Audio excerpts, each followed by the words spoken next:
గౌరవ ముఖ్యమంత్రి శ్రీ నారా చంద్రబాబు నాయుడు గారి నాయకత్వంలో ఉన్న ఎన్డీఏ కూటమి ప్రభుత్వం ఆంధ్ర పర్యాటక శాఖ ఆధ్వర్యంలో అఖండ గోదావరి ప్రాజెక్టుకి విచ్చేసిన గౌరవనీయ కేంద్ర పర్యాటక మరియు సాంస్కృతిక శాఖ మంత్రివర్యులు శ్రీ గజేంద్ర సింగ్ షెకావత్ గారికి మనస్ఫూర్తిగా మన ఆంధ్రప్రదేశ్ తరపున, ఆంధ్రప్రదేశ్ ప్రభుత్వం తరపున, గౌరవ ముఖ్యమంత్రి గారి తరపున మనస్ఫూర్తిగా వారికి స్వాగతం పలుకుతున్నాను. జలవనరుల శాఖ మంత్రివర్యులు మరియు జిల్లా ఇన్ఛార్జ్ మంత్రి శ్రీ నిమ్మల రామానాయుడు గారికి, గౌరవనీయ పర్యాటక సాంస్కృతిక మరియు సినిమాటోగ్రఫీ శాఖ మంత్రివర్యులు శ్రీ కందుల దుర్గేష్ గారికి, గౌరవనీయ ఎంపీ రాజమహేంద్రవరం శ్రీమతి డి పురంధేశ్వరి గారికి, గౌరవనీయ ఎమ్మెల్సీ రాజమండ్రి శ్రీ సోము వీర్రాజు గారికి, శ్రీ ఆదిరెడ్డి శ్రీనివాస్ గారికి, గౌరవ ఎమ్మెల్యే రాజమండ్రి నగరం, మనందరికీ ఇష్టలైన పట్టు విడవని విక్రమార్కులు శ్రీ గోరంట్ల, నాకు ఇష్టమైన గోరంట్ల బుచ్చయ్య చౌదరి గారికి, మనం తగ్గాలి తప్ప ఆయన తగ్గడం, మనం ఆయన చూసి నేర్చుకోవాలి. అంటే మనకి అడాప్టబిలిటీ రాదు, ఆయన అడాప్టబిలిటీ నేర్పిస్తారు మనకి. సో అలాంటి గోరంట్ల బుచ్చయ్య చౌదరి గారికి, రాష్ట్ర హితువుని, రాజమండ్రి హితువుని, గోదావరి జిల్లాల హితువుని కోరుకునే వారికి మనస్ఫూర్తిగా నా హృదయపూర్వక నమస్కారం. అలాగే రాజానగరం బత్తుల బలరామకృష్ణ గారికి, అనపర్తి ఎమ్మెల్యే శ్రీ నల్లమిల్లి రామకృష్ణారెడ్డి గారికి,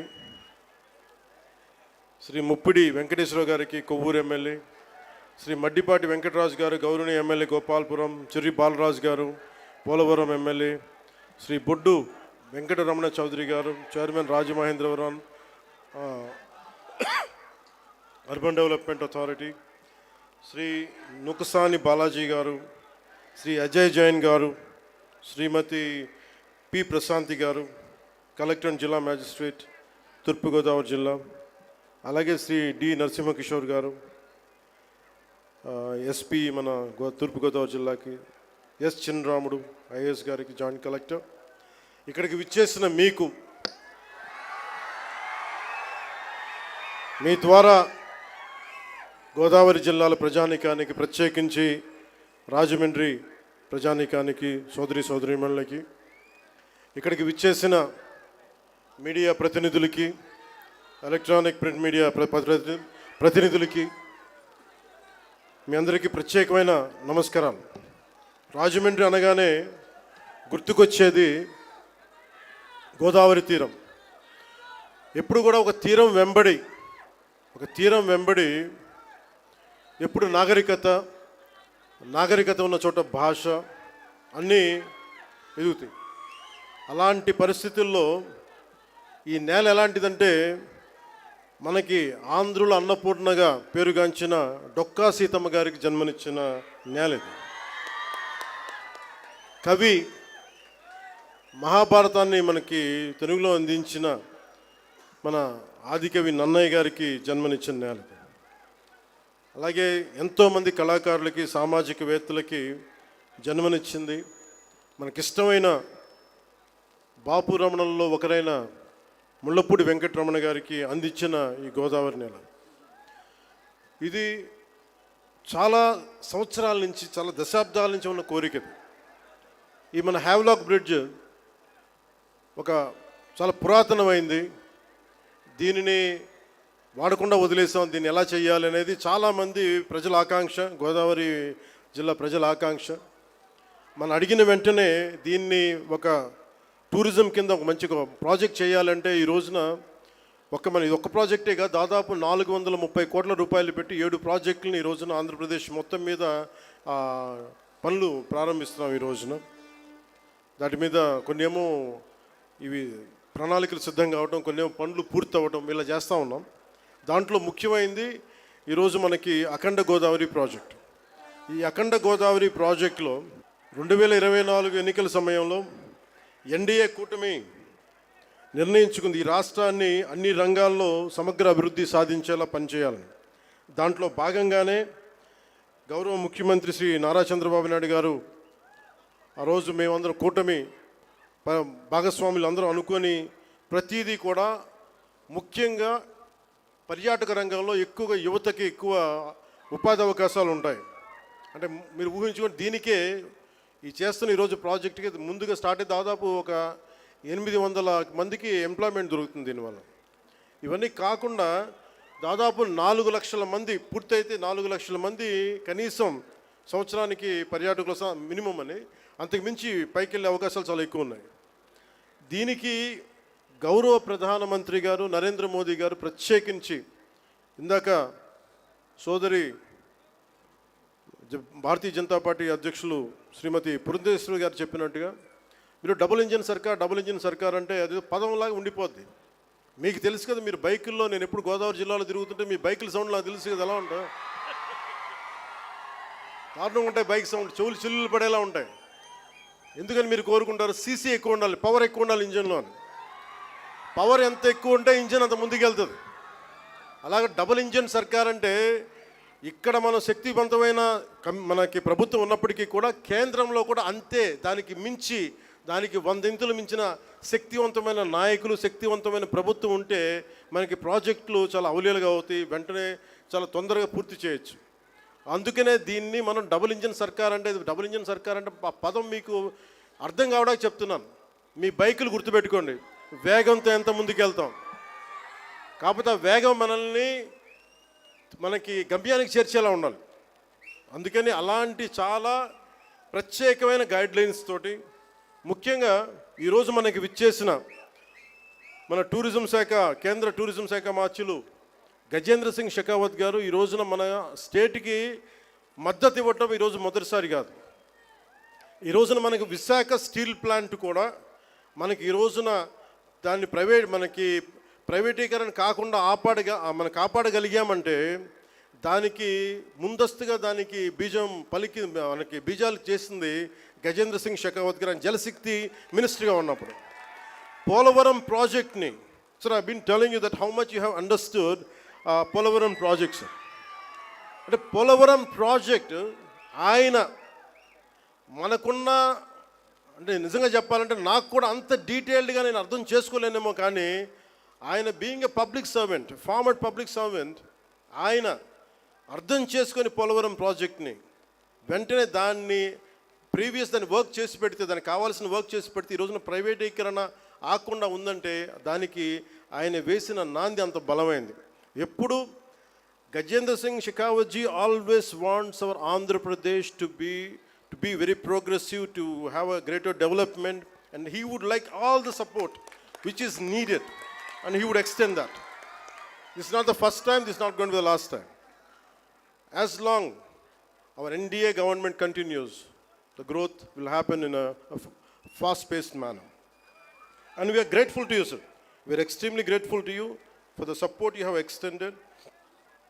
ముఖ్యంగా ఈ అఖండ గోదావరి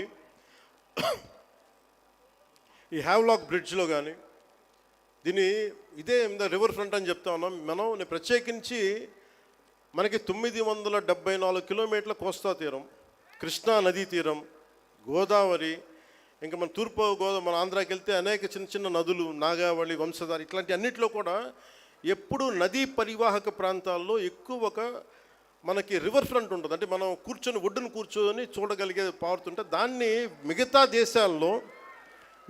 దేశాలు విపరీతమైన టూరిజం డెవలప్ చేస్తారు. మనకి నదులు అనేవి మనం ఎలా చూస్తామంటే విదేశాల్లో కేవలం అక్కడ కూర్చోబెట్టి రెస్టారెంట్స్ లేదంటే ఇవి పెడతారు. మన నది మన జీవనంలో భాగం, మన నది మన సంస్కృతిలో భాగం మనకి. అలాంటి భాషా సంస్కృతులు పరివిడిల్లే తీరవాహక ప్రాంతాలు మనని. అందుకని వీటిని ముఖ్యంగా మనం కూర్చున్న పుష్కర్ ఘాట్లు డెవలప్ చేయడంతో పాటు ముఖ్యంగా మన కళలు, వీటి మొత్తం చూస్తే దాదాపు అక్కడ మనకున్న షాప్స్ పెట్టడం కానీ, మన సంస్కృతికి సంబంధించిన షాప్స్ కానీ, ఇవన్నీ పెట్టడానికి చాలా బలమైన ప్రణాళిక చేశారు. ఇది మీకు ఇన్ డీటెయిల్ మీకు తెలుస్తూ ఉంటుంది. అలాగే ఇది ఒక్కటే కాకుండా మనకి అన్నవరం కానీ, గండికోట కానీ, అలాగే మళ్ళీ కూర్చోబెట్టి మనకి ఈ శ్రీశైలం కందులు దుర్గేష్ గారి నాయకత్వంలో ఆయన విదేశాలకు కూడా వెళ్ళారు. ఇక్కడి నుంచి వియత్నాం వెళ్ళి ప్రత్యేకించి బుద్ధులకి మన బుద్ధ భగవానికి సంబంధించిన అవశేషాలని ఆయనకి అందజేయడం జరిగింది. ఇలాంటి వాటన్నిటికీ అంటే మన టార్గెట్ ఏంటంటే ఆయన ఆధ్వర్యంలో ఈ 4 ఏళ్ల కాలంలో కేంద్ర రాష్ట్ర ప్రభుత్వాల ఉమ్మడి సహకారంతో 2035 నాటికి 35 లక్షల పర్యాటకులను అఖండ గోదావరి ప్రాజెక్టు ఆకర్షించేలాగా, అలాగే రాష్ట్ర వ్యాప్తంగా ఉన్న పర్యాటక కేంద్రాలకు పునర్జీవం పోసేలాగా గౌరవ ప్రధానమంత్రి శ్రీ నరేంద్ర మోదీ గారి సహకారం, గౌరవ ముఖ్యమంత్రి శ్రీ నారా చంద్రబాబు గారి నాయకత్వం, అలాగే పర్యాటక రంగాన్ని అద్భుతంగా తీర్చిదిద్దాలి అన్న ఆలోచనతో ఉన్న మన నేలబిడ్డ కందుల దుర్గేష్ గారు, వారి సారథ్యంలో రాష్ట్ర పర్యాటక రంగం ముందుకు పోతుందని తెలియజేస్తూ, అలాగే మన రాజమండ్రి ఎంపీగా మన భారతీయ జనతా పార్టీ అధ్యక్షులు సోదరీమణులు మనకి ఆవిడ సహకారం ఇవ్వకపోతే, ఆవిడ దీన్ని ముందుండి తీసుకెళ్ళకపోతే మటుకు దీన్ని మెటీరియలైజ్ చేయడం కష్టం. ఎందుకంటే ఇన్ని పనుల మధ్యలో మన పనిని చెప్పడానికి చాలా తిరగాల్సి వస్తుంది. ఇవన్నీ చెప్పినందుకు వారికి ప్రత్యేకించి ధన్యవాదాలు తెలుపుకుంటా ఉన్నాను. అలాగే ఈ ప్రాజెక్ట్ని ముందుకు తీసుకెళ్ళడానికి వచ్చిన ప్రతి ప్రభుత్వ అధికార యంత్రాంగం అందరికీ, అలాగే పోలీసు యంత్రాంగం అందరికీ మనస్ఫూర్తిగా నా ధన్యవాదాలు తెలుపుకుంటూ, ముఖ్యంగా గజేంద్ర సింగ్ మన టూరిజం శాఖ అమాత్యులు గజేంద్ర సింగ్ షెకావత్ గారు మనకి ఎలాంటి నేల నుంచి వచ్చారంటే the land of valour, the land of heroism, the land of వీరత, అంటే వీరులు పుట్టిన నేల నుంచి వచ్చారు. రాజస్థాన్ ఒక రాణా ప్రతాప్, ఒక దుర్గాదాస్ రాథోడ్, వీళ్ళు పుట్టిన నేల నుంచి గజేంద్ర సింగ్ షెకావత్ గారు వచ్చారు. అందుకే ఆ పౌరుషం ఉన్న నేల, ఆంధ్రుల పౌరుషం ఉన్న నేలని స్వభావాన్ని అర్థం చేసుకోగలరు. అందుకని మీ అందరికీ మరోమారు వారికి ధన్యవాదాలు తెలుపుకుంటూ, and I'm wholeheartedly thank you, sir, Honorable Minister Sri Gajendra Singh Shekhawat ji, and we're grateful to you for extending your support, and we're truly grateful to Honorable PM Sri Narendra Modi ji and all the central leadership. Thank you. Jai Bharat, Jai Hind. చూసారు కదండి. మరి ఈ video కనుక మీకు నచ్చినట్లయితే ఒక like కొట్టేసి మీ అభిప్రాయాన్ని కూడా కామెంట్ బాక్స్లో తెలియజేస్తూ ఇలాంటి ఇంట్రెస్టింగ్ అప్డేట్స్ కోసం మా ఛానల్ని సబ్స్క్రైబ్ చేసుకోండి.